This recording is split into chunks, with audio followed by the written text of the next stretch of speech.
Hey everybody, I'm Big Al with Country Music News International. With us, these three guys have taken us through the 1990s with some of the greatest in country music, and I can't wait for the next 100 years as Billy, Steve, and Ray, better known as McBride and The Ride. Did Steve show up? Or Billy Terry. And That's right. Steve was the last band we were with. Well, I'm glad I got to do that. We did have a Steve at one time. You're right. We did. See how good my memory's in? Yeah. Well, I remember a lot of great things about McBride and The Ride, but we're going to get right to the heart of the business because I watched a video and that new song that's called Marlboros Avon. Yes. And I specifically wanted to ask about that before we got into this other new music. Sure. That video, it touched me. Oh. You know, So good to hear, Al. Thanks. Well, think about how it used to be. Marlboros and Avon. Yeah. And now you don't hear about that stuff. How did that all come about? Well, it came about through someone that I had never met, a guy named Mark Harris, sent me a message on Facebook and said, "Hey, Terry, I'm a big fan of McBride The Ride. I think I've got a song that could fit, McBride The Ride." I went, oh my gosh, because people send stuff all the time or try to. But I liked him, I could tell through the conversation. Good guy, and he was, and he is. And so he sent a little demo over. And I just love that title, Yeah. And then Gets your attention. the song had so many iconic little Pictures. in my mind. I could just picture all of it growing up in small town Texas. And so we were able to tweak the song a little bit, add a couple little things to it to make it even more fitting for us. But it was just such a good idea that something I could connect with, and we all could. Yeah. And that's how it started. Went in the studio and cut it and created our version of it, and it really fits us. And then we took it on the road, and the first night we played it, we got a response that was similar to the response we get from our older hits. People just connected to it immediately, and so that was a great feeling. Yeah. Been a long time since we recorded new music, and then to get that kind of reaction, very cool. And then that video, we wanted just full of those iconic clips and things that we remember, from growing up. You don't just have to be from the 70s. It's all those memories of getting older. You don't rely on your parents as much when you get to be in high school. But you do remember, first time I heard Dad's arm out the window, that blue Mercury Marquis, I just could picture all of that smoking that went on back in the day. Of course, everybody did. And That's what a great song does. It creates a picture in your mind, right? And and there's a lot of songs that seems like in today's world that don't do that for me. And a song like that, a song like Along Comes a Girl, which is a song that's out right now, same thing. A lot of great pictures, and that's what country music is all about. We just happen to bring our spin onto it as musicians and players and singers to play and sing on the record itself, and create it in the studio is part of what we do as a band. And that's what brought us together in the first place. Everybody is a musician. Billy plays drums, Steve plays bass. Terry plays bass. Can we all just say, guitar. can I just call you all Steve and everything? yes, Like that's that? right. Yeah. Al will answer all that. Billy, Steve, and Rudy. That's right. Larry, Steve, and Rudy. That's it. Yeah, that's it. But the Gatlin brothers. So we play on and sing on the record. So that makes it unique in itself. I'm not sure, quite honestly, how many bands out there right now are doing that. I don't know, but that's the school we grew up in. Well, and we're still able to bring it to the We knew we had some people wanna hear fans it, from so. back in the 90s, but we also thought we could create some new music that could not only be something new for our fans, but also attract some newer fans, possibly younger fans. And that's kind of what has been happening so far for us.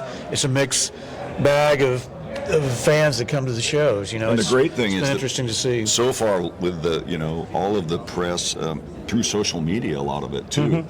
The comments are all really positive. If people were going, "Oh, that song sucks," but that we haven't heard any. Which is the great thing about social. People will tell you immediately, no matter what. But yeah, it's been great. Well, the comments are the best. I want to get us into that new music, what's coming up, but there is two things I want to say that I want everybody to know this, is that you singing Marlboros and Avon sounds just like you did in '89. I mean, McBride and the Ride is there with you. Cool. And the song itself, I think it teaches, not only lets people like me remember, but it teaches these newer generations of what that time was like, which will never be again. Yeah. Right. So now the new music, I know you've got 4 new songs that's coming out on EP. You even recorded a Webb Pierce song. Yeah. Plus you've got a tour coming up.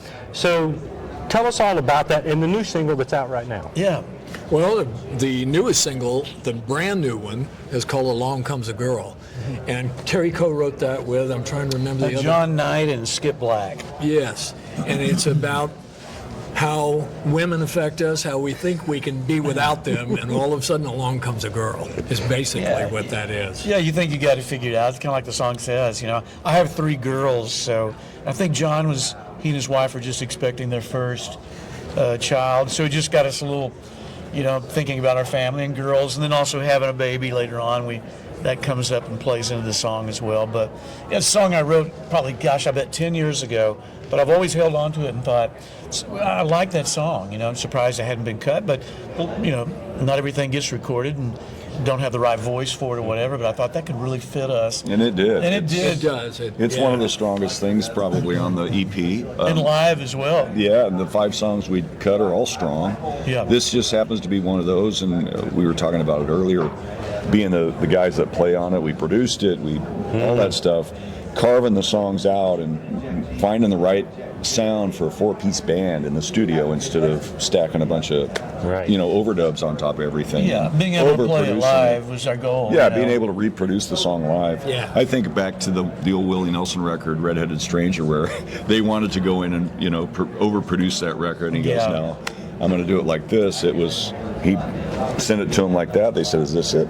Well, he did it that way so he could recreate it live. Well, for good or bad or whatever, we're in charge of what we do moving forward, and it's great. What's key to us is surrounding ourselves with talented people who can help us. You know, Exactly. I mean, we know what we can do together, and we sort of proved it on this new EP by being able to record in the studio well together, still find those songs that fit us musically and harmony, spotlighting that That's as well. The cool thing we got to do is record these songs at Peter Frampton's studio here in Nashville. That was a pretty good way to get And started. that was a great way for us to start. With our original engineer, Chuck Ainley, actually, who engineered our very first Oh, album. there we go. Yeah. The original engineer. Yeah. He understood you before you even got started. Oh, and he's gone on to do all kinds of incredible projects. He's a very sought-after engineer, but it was fun having him back with us. And I got to pick the Gretsch Duo Jet off the wall that was Peter Frampton's and played it on that track and found out later my that goodness. I wasn't supposed to play that guitar. it was a great guitar. Well, one of it's too late now. One of Peter's main guitars with Humble Pie. And I got to meet Peter. I was out with Lyle Lovett, and he came to one of our shows. So hopefully, if I ever get to see him and tell him he doesn't slap me, hopefully he'll Yeah, say, his studio manager it's said. okay, mate. His studio manager said, "You're not supposed to play that guitar." I said, "Well, it sounded pretty good on the track we used. I'll tell you what." But thank you, Peter. So, where does not only your fans, but everybody else that needs to know about McBride and the Ride, where do they go? It's easy for starters. McBrideandtheride.com is our website that has everything, and tour dates to music to what's going on. And then we're on all the socials from, Instagram, TikTok, and Facebook. McBride the Ride official, I think. But you can find us on there. And We're headed up to the North Country. Yeah, to Minnesota, Monoma. Iowa. flying to Fargo tomorrow. It'll be a little And then chilly. Iowa. Minnesota, Iowa. We've got a little 4-day run, but Monoma, we're looking forward Jefferson, to it. Iowa, and outside of Cedar Rapids. Yeah. So anybody in that area, come on down and see us. Yeah, we'd love to. Great. Yeah, it's going to be fun. McBride and the Ride. Steve, and Steve. No, very well. And I'm Steve too. No, not really. Billy, Ray, and Terry. Gosh, guys, thank you so much for being on Country Music News thank you. International. Well, Al. Thanks, Al. Thanks for having us. Thanks. For more about McBride and the Ride, you can go to countrymusicnewsinternational.com or check out their website, McBrideandtheride.com. I'm Big Al with Country Music News International. I'm holding what is this? A chipmunk?